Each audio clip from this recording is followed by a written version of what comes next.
Hi everyone! This was my 8-day Alaskan cruise vacation last May of 2018 with my very good friend Jane. Our trip started with a 7.5-hour flight from New York to Vancouver, British Columbia in Canada, where we boarded the Celebrity Eclipse cruise ship. The Celebrity Eclipse is one beautiful ship. I feel that it's just the right size, not too big that it's overwhelming, and not too small that you'll get bored. There were a lot of selection of activities and the entertainment was high quality. And our veranda stateroom with the unobstructed view of the ocean and landscape was amazing. I think it's a must to have a balcony when you're cruising, not only to have that additional space, to enjoy private meals out there in the balcony, celebrating the beauty of nature, sunrise and sunsets, and of course the fresh air. So I think I need to have a balcony every time. The ship offered a lot of amenities and activities to keep us entertained, especially during the inside passage cruise days while awaiting the stopovers to the key ports.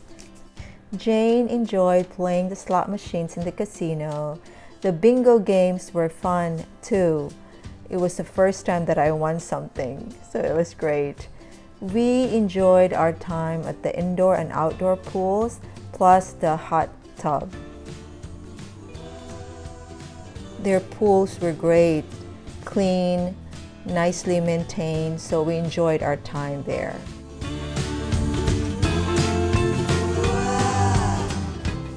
The ship offered a lot of amazing array of flavors and wide selection of restaurants to suit every mood. We love our dinners at Moonlight Sonata and also at Murano. Really good food and great accommodations. And we love our last dinner at the Tuscan Grill. Not only that the food was delicious, but the view was amazing, and we even saw a couple of whales swimming in the background. So it was a perfect night for us. The second day of cruising was mainly sailing through into the more protective Alaskan inside passage in southeastern Alaska. And during the summer months, the long hours of daylight allow for ample opportunities to enjoy this beautiful landscape, including an abundance of wildlife, including orca, mountain goats, bald eagles, bears, and others. Third day, we have our first stop in Icy Strait Point in Juneau, Alaska, population 700. Logging was its main income years back, but now the cruise business accounted for almost 75% of its local economy. The island is best for whale watching, and that's what we did.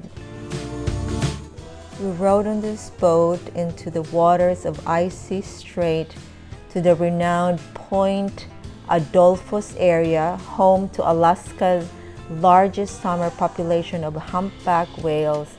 It was a bumpy ride, but we all managed to see 7 whales. Unfortunately, did not get a picture. They were so quick.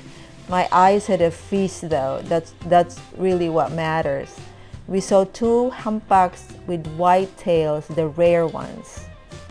We also managed to see some sea lions, seal, and porpoise.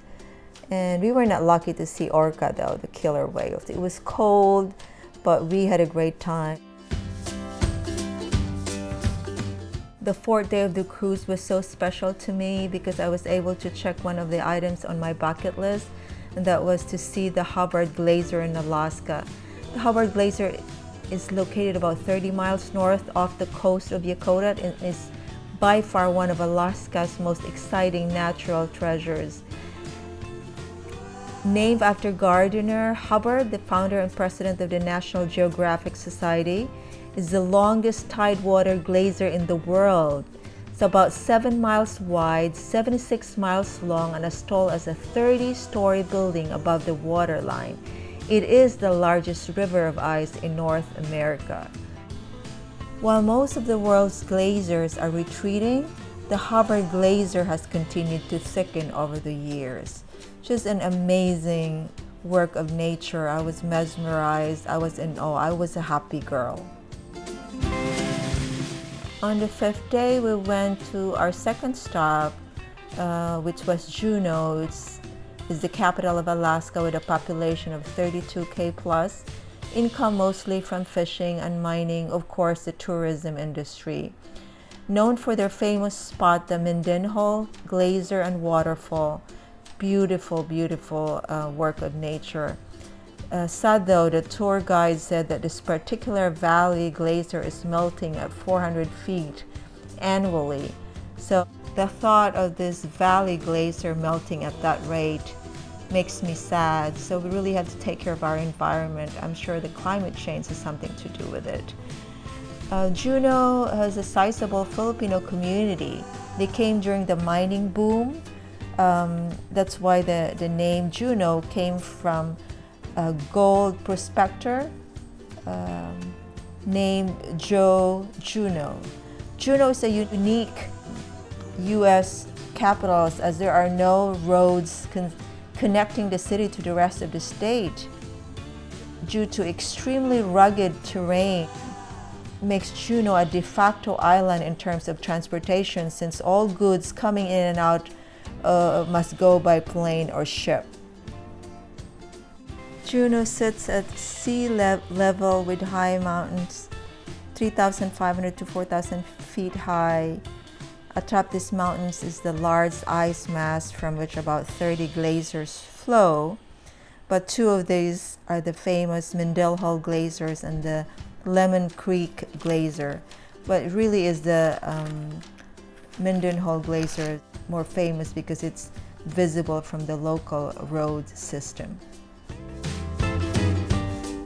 On our 6th day, we went to our third stop, Ketchikan.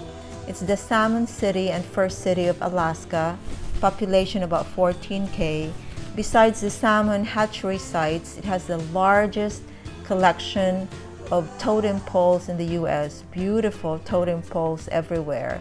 Also lots of wildlife sanctuaries and hiking trails. Rainy day almost every day in the city. Rainfall annual average is about 180 inches. Other U.S. states only at 33. Rain is their liquid gold, liquid sunshine. They call it their liquid sunshine there. We took a 3-hour shore excursion exploring Alaska's rainforest sanctuary with all those trees and plants and wild plants and flowers. And we also numerous native animals, bald eagles, and a number of marine birds in their native habitats. So we'll learn about the area's ecosystem, and the guide was really terrific. And we walked along the trails of the sanctuary. And we also saw salmon hatchery sites. They have, like I said, the city is the salmon capital of Alaska, so they have a lot of these hatchery sites. And the totem poles, I enjoyed it a lot. So many beautiful work of art. The totem poles, or the legend poles, represent Northwest native lore, which includes many fanciful tales about animals, bears, ravens, and eagles. For many years, totemic art was considered crude and of little importance, to the point that the native people themselves almost forgot the meanings and carvings of these arts. But you know, it's still very intriguing, and it's, like I said, a work of art, and people will still find it fascinating. And I really like to see this art, trying to figure out the meaning of it too. Adds up to its mystique and intrigue. It's only in Alaska. Our 7th day, we cruised back to Vancouver, British Columbia. We're passed by the Alaskan Inside Passage again, enjoying beautiful sunset. and we spent our last night having a great dinner at the Tuscan Grill restaurant. We enjoyed the sumptuous meal with a great view and was lucky enough to see a couple of whales in the background. It was great time with Jane. Our 8th day, our last day, we arrived in Vancouver where we disembarked and took our flight back to New York. But an added grateful bonus on this trip was the chance to reconnect with my nursing college friend, Nuna Del Rosario. It was a short bonding, but what matters was the effort and the intent to meet and reconnect. I love these encounters, these reconnections. We need it more than ever. The last time I saw her was in 1981. It's a long time. Overall, it was a great trip. I was privileged to bond with my friend Jane. Thank you, Jane, for that wonderful time. Till our next adventure. Alaska, you are an amazing state. Happy that I was able to check one item on my bucket list while I was there, that is to see those magnificent work of nature, the amazing, indescribable, the Hubbard and the Mendenhall Glaciers. Alaska is a huge state. We need to have at least 2 or 3 weeks to really explore the city. I was happy to be back in New York and back to my home in Connecticut. Take care, everybody. Be kind, be loving, and be inspired. Don't forget to subscribe and share and like too. Bye-bye.